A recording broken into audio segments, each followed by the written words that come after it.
Wow. Ya, kita kembali lagi di kata-kata Mustafa, membahas tentang sesuatu yang ada di sekitar kalian, tapi kalian tidak akui keberadaan. Ya, setelah membahas tentang agnostik beberapa minggu belakangan, saya coba membahas sesuatu yang lain juga ya. Sesuatu yang lain lagi, ya buat yang tahu atau mengikuti channel saya pasti tahu saya pernah membahas tentang transpuan, tentang hal-hal lain. Ya, menurut saya pembahasan tentang seksualisme ini cukup menarik, sehingga seperti yang ada di judul, kalian tahu saya akan membahas apa, yaitu penjahat kelamin. Dan kalau kalian merasa ini konten yang cukup memberikan wawasan atau ilmu pengetahuan kepada kalian, saya akan bikin part 2-nya, karena saat ini saya hanya ingin membahas tentang yang amatirnya saja dulu. Bagaimana mengenali penjahat kelamin yang amatir ini gitu, dan bagaimana cara menangkalnya. Kenapa sih saya membahas ini? Karena begini ya, buat yang cuman kenal saya lewat konten pasti tahunya saya membahas tentang agnostisme. Wah, saya ini meninggikan banget derajat hak asasi manusia gitu ya. Terus saya menulis lagu-lagu juga tentang HAM dan lain hal. Tapi buat yang benar-benar mengenal saya, atau yang mungkin menonton ini adalah rekan saya yang mengenal saya sebelum saya umur 20 tahun, mereka tahu bagaimana image saya itu begitu melekat gitu ya. Bahkan hingga saat ini ada beberapa orang yang memang mungkin kenal saya dari cerita itu tidak akan habis-habis dan henti-hentinya menceritakan betapa saya ini adalah dulu PK banget gitu ya. Dan ya, endingnya hingga saat ini saya kadang-kadang masih suka ngerasa kenapa sih gitu ya, kenapa sih yang dikenalnya harus yang begitunya gitu ya. Cuman ya nggak apa-apa, karena di konten saya pun saya juga tidak menutupi itu. Bahkan di konten saya yang membahas tentang transpuan, saya tidak menutupi bahwa saya pernah menjalani hubungan dengan transpuan, dan ya itu adalah resiko kehidupan. Kamu akan dikenal sebagai apa begitu ya, dan saya siap atas resiko itu. Dan membahas tentang seksualitas, tentunya saya bukan seorang perokok, saya bukan seorang alkoholik, saya bukan seorang pecandu. Tapi untuk hal seksual dalam pergaulan mungkin saya mengalami perilaku seksual itu jauh sebelum saat saya matang, sehingga saya merasa pada saat tertentu saya pernah edik di situ, pernah edik terhadap seksual, yang membuat saya akhirnya pernah melakukan hal-hal exploit gitu ya, eksploitasi gitu ya, atau exploiter gitu ya. Yang pada saat itu saya pikir ya hal-hal yang wajar aja. Hingga saat ini pun saya menganggap bahwa hal seksual itu adalah hal yang sebenarnya tidak terlalu tabu untuk dilakukan. Karena ya begini, ada namanya mutual sex dan ada yang namanya one night stand gitu ya. Mutual sex itu artinya kamu bersetuju dengan seseorang, kamu membuat sebuah perjanjian ya. Perjanjian itu sebelum dilakukan setelah seksual. Namun bila yang namanya one night stand ini bisa juga dengan cara membayar mungkin, atau membeli pekerja seks, atau melakukan hal eksploitasi yang setelah terjadi baru kalian bicarakan apa nih. Karena sering kali ya kalian yang menonton video ini ya, kita nggak usah naif lah ya, nggak usah jaim. Saat kalian melakukan tindakan seksual, sering sekali tindakan tersebut kalian pertanyakan setelah terjadi. Jujur aja ya kan, setelah kejadian baru kalian tanyakan, kita gimana nih, status kita apa nih ke depannya nih.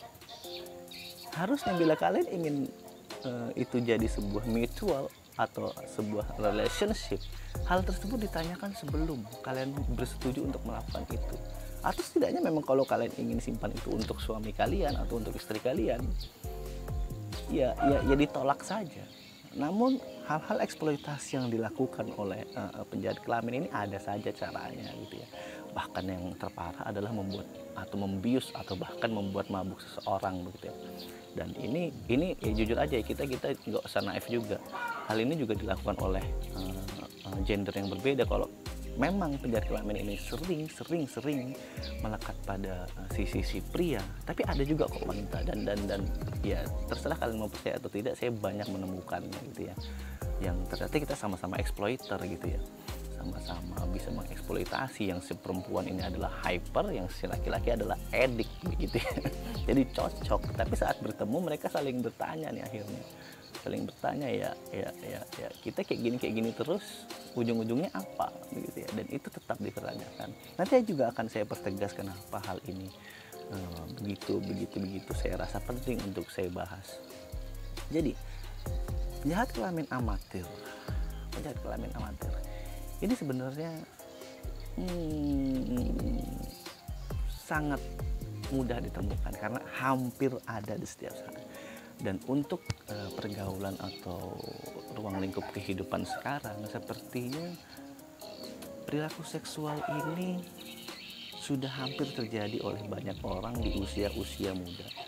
Sehingga saya rasa hampir banyak pria yang tidak terjaga dan hampir banyak wanita yang tidak perawan, saya rasa begitu ya. Dan ini pun kalau kalian lihat pembahasannya di media sosial Twitter atau media sosial yang sifatnya adalah menceritakan sebuah thread dan segala macam, saya rasa banyak. Namun rata-rata mereka hanya menceritakan pengalamannya tanpa membaca pola komunikasi atau pola perilaku dari seseorang yang mengeksploitasi komunikasi tersebut atau logika tersebut untuk mencapai tujuan tertentu, yaitu adalah seksual. Yang paling umum adalah saat kalian mungkin bertemu dengan teman sekolah kalian, teman pendidikan kalian, teman kerja kalian, atau tempat nongkrong kalian. Kalian ini sering pasti ya ketemu dengan seseorang, atau mungkin dalam perkumpulan tersebut, dalam pergumulan tersebut, itu menjadikan seksual sebagai candaan atau bercanda gitu ya. Wah, aku nih pernah ngelakuin ini gitu ya. Bahkan bagi seorang teman-teman mungkin ya, ada yang merasa melakukan hal tersebut adalah sebuah kebanggaan. Sekali lagi nih, nggak usah naif, nggak usah jaim. Kalian pasti pernah ketemu dengan orang yang begitu bangga, aku sudah tuh sama cewek itu, atau aku sudah tuh sama cowok itu, aku sama cowok itu, aku sama cewek itu sudah ngelakuin A sampai Z gitu ya. Dan ya untuk perkumpulan kalian saja yang memang kalian kenal orangnya, mungkin itu ada hal yang wajar. Tapi bila itu terjadi kepada seseorang yang mungkin kamu nih, misalnya kita ambil skenarionya adalah teman kantor begitu ya. Kalian di kantor ketemu teman yang kalian tuh sebenarnya cuma akrab di kantor doang karena sebagai ya rekan kerja begitu ya. Tapi kalian membahas hal seksual, seperti itu adalah hal yang umum. Bahkan ini sering terjadi pada mereka yang punya pasangan, entah itu istri atau suami. Kamu sudah tahu nih, ini orang punya suami, tapi ngapain dia ngomongin pembahasan kamar, pembahasan intim sama orang lain? Kalau secara etika, ini adalah hal yang tidak baik teman-teman. Karena bagaimanapun, bila kamu adalah seseorang yang sudah beristri atau berumah tangga atau bersuami, lalu kalian menceritakan rahasia dapur kamar kalian kepada orang lain, ini adalah hal yang tidak etis. Tapi bila ini tetap terjadi, artinya ada tujuan di balik itu. Entah si perempuan ingin selingkuh atau si laki-laki yang ingin cari sayur bayam karena terlalu sering atau terlalu bosan makan sayur asem gitu ya. Ya, jadi ini sekali lagi tidak etis teman-teman. Nah, teknik utama itu adalah pembahasan seksual. Kenapa pembahasan seksual? Karena saat kalian berbicara atau membahas tentang seksualitas, ini akan berujung pada respon. Dan saya nih ya, waktu masih dulu ya dulu sering mencari partner seksual. Teknik ini 80% saya rasa hampir berhasil. Yaitu saya membahas misalnya, aku tuh pernah sama pasanganku itu begini, begitu terbuka. Dulu tuh aku sama pasanganku tuh begini, begitu. Pasanganku ini begini, aku tuh begitu. Kita melakukan ini, melakukan itu. Semakin panjang, biasanya orang yang kita targetkan ini akan merasa, wih, ini orang jujur banget, ini cowok jujur banget nih, ini cowok terbuka banget nih, kok mau sih si cowok ini cerita ini ke aku? Dan saking kalian terbawa atau semakin kalian terbawa, kalian akan semakin menyadari bahwa wah penasaran pertama, emang kalau kalian memang sudah pernah melakukan itu gitu ya, melakukan seksual, biasanya kalian akan merasa kayak ya, kayak gimana sih, gelisah-gelisah gimana itu ya. Tapi kalau kalian belum pernah melakukan hubungan seksual, kalian akan penasaran seperti apa gitu ya. Kalau kalian terbawa, dan ini yang harus kalian perhatikan saat kalian terbawa, ini masuk ke tujuan dari eksploitasi komunikasi tersebut. Ya, sebenarnya ini ada dalam pemahaman tentang komunikasi politik. Namanya komunikasi politik itu ya kita membahas tentang bagaimana kita menguasai sesuatu untuk mencapai sebuah tujuan gitu ya komunikasinya.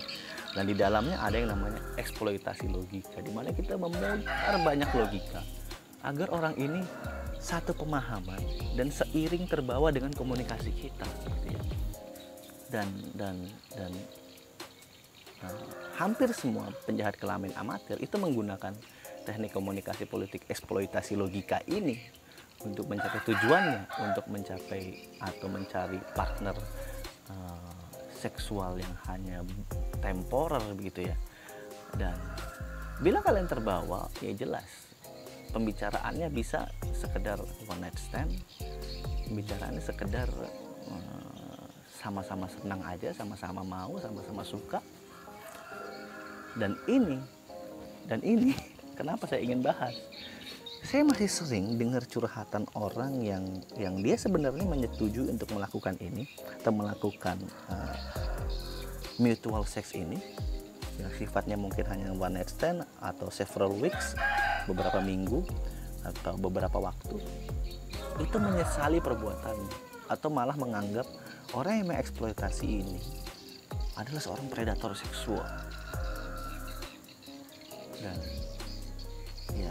ya sekali lagi ya, saat kamu tahu kamu akan terjebak di bawah situ, saat kamu tahu kamu akan tenggelam di dalam itu, seharusnya kamu pahami resikonya. Makanya saya bilang ya, kalau kamu memang ingin melakukannya, ya usahakan ada pembicaraan sebelum melakukannya gitu. Jangan setelah melakukannya terus kamu merasa kamu dieksploitasi, kamu merasa dipermainkan, merasa dimanfaatkan, lalu kamu merasa aku ketemu dengan orang yang salah.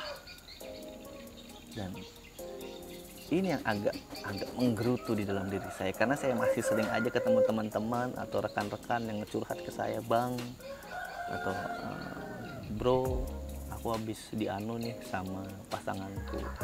Ya aku nggak tahu sih dia ini pasanganku atau bukan, tapi ya itu terjadi aja. Dan kalau kamu ketemu orang yang kompor begitu ya, ujung-ujungnya apa? Kamu dipanas-panasin. Wah memang tuh orang dasar PK tuh orang. Dan ini beneran, ini terjadi yang nggak cuma sama wanita atau perempuan aja ya. Ada juga laki-laki yang merasa dipermainkan atau dimanfaatkan secara seksual oleh perempuan lain gitu ya, atau pasangannya begitu ya. Sehingga yang saya rasa ini harus kalian amati dengan baik. Kalian harus bisa menguasai diri kalian, jangan sampai orang menguasai diri kalian. Kuasai dulu dirimu sebelum kamu dikuasai orang lain. Karena dalam keadaan sekarang, perang itu tidak terjadi dengan tembak-tembakan, tapi perang itu dapat terjadi dengan komunikasi. Itu kenapa ada yang disebut dengan perang urat syaraf, di mana kita perang hanya dengan komunikasi. Dan ya bila itu namanya perang, ya bisa jadi itu sifatnya eksploitasi yang hanya memanfaatkan untuk tujuan tertentu saja. Dan menurut saya ya ini kurang serak gitu ya dalam kehidupan kita, sehingga akan selalu ada yang dianggap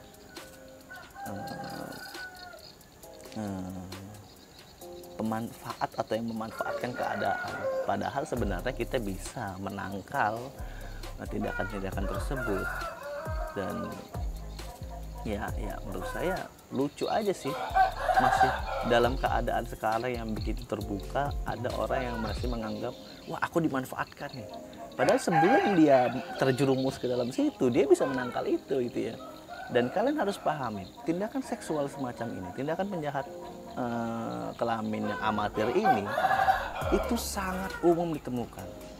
Dan saat kamu merasa terganggu dengan itu, orang itu akan gampang berbicara. Enggak kok, aku cuman bercanda. Enggak kok, aku cuman ini doang, ngobrol doang.